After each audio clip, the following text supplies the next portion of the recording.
What is up, ladies and gentlemen? This is Jeff Benjamin with iDownload Blog. I want to show you PhotoAlbums Plus for iOS 7. This is the iPhone version, of course.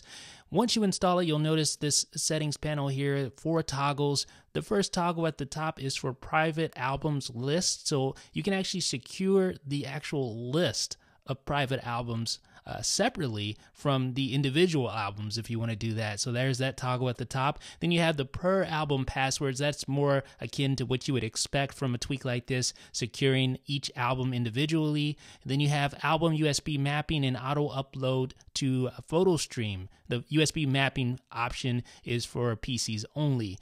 So let's check out what this tweak can do. Let's go into the stock settings app here. It integrates directly with stock settings. You see at the bottom the private tab there, and then you have Q. That is a private album that I set up earlier, but now we're going to set up a new album. So hit the little plus button, and then if you tap the little lock button in the upper right-hand corner, you can toggle between a private and normal album. This is a regular album. I unlocked it, so I can just save it there, and it will ask me to add some items to that album. I'll add the iTunes Festival little picture there, and then if I go to my albums, you see a regular album there, unsecured. I can just go to that at will, no password needed. Now I'm going to add another album here. This time though, I will hit the little lock button in the upper right hand corner of the new album pop up. First of all, I'm going to get this typed in right. Private stuff. Okay, now hit that little lock, and now it's going to ask me for my password. Put the password in, tap save. It'll ask me to confirm my password, put Q back in, and now it's going to ask me to put some stuff in here. So I'm going to add some items to this private album, and then if I go back to my private folder or my private tab, you see private stuff.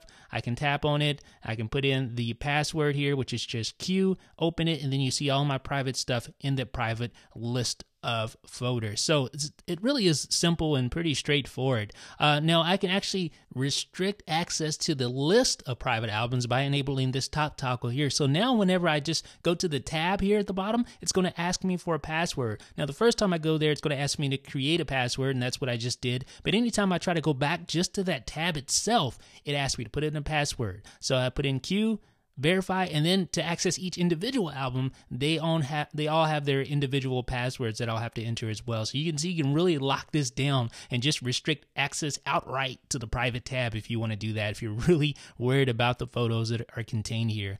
Now I'm going to show you how you can move items directly between albums, not copy and paste, but actually just moving an item outright, and that means moving it from one location to the next. Now, if I go back into my private stuff, you see it's gone there. That iTunes photo, that is completely gone because I moved it. It's not a copy like the stock photos album, like the stock photos app requires you to do. It always wants to copy, but now you can actually move items between albums directly, and that is really nice. Now this last little option here, auto upload to stream, basically whenever you create a photo or whenever you take a screenshot, it uploads to PhotoStream. That's kind of annoying sometimes, but now you can actually manually move items to your PhotoStream. I just did it right there. So now I'm going to go back to that album. You see the festival a little picture there is right there, courtesy of me moving that over manually. Of course, auto upload is disabled. I'm going to take a screenshot here, and now I'm going to go back to my settings. Let's make sure auto upload is disabled. It is.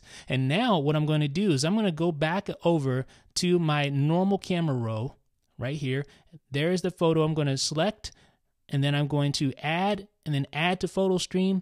Now I'm going to go back to my PhotoStream and watch it appear just like that. So you can manually add individual items to your PhotoStream if you want to do that. If you want to disable the auto upload, this way you can more tightly control what actually appears in your PhotoStream. That's a really nice feature to have, ladies and gentlemen. The last feature, the album USB mapping, that is for PC users. If you want a 1-to-1 ratio between your albums and the items that appear on your PC when you connect to USB cable, you can do that. Ladies and gentlemen, if you want to try out PhotoAlbums Plus for iOS 7, you can download it on Cydia's BigBoss Repo for $4.99 for the iPhone version, $6.99 for the iPad version. If you have purchased PhotoAlbums in the past, then there's upgrade pricing enabled. It's, I believe, $3.99 for the iPad version and $2.99 for the iPhone version. Lots of features contained in here, not just about security, but it allows you to move items, it allows you to manually upload a PhotoStream, etc. Let me know what you guys think about PhotoAlbums Plus in the comments section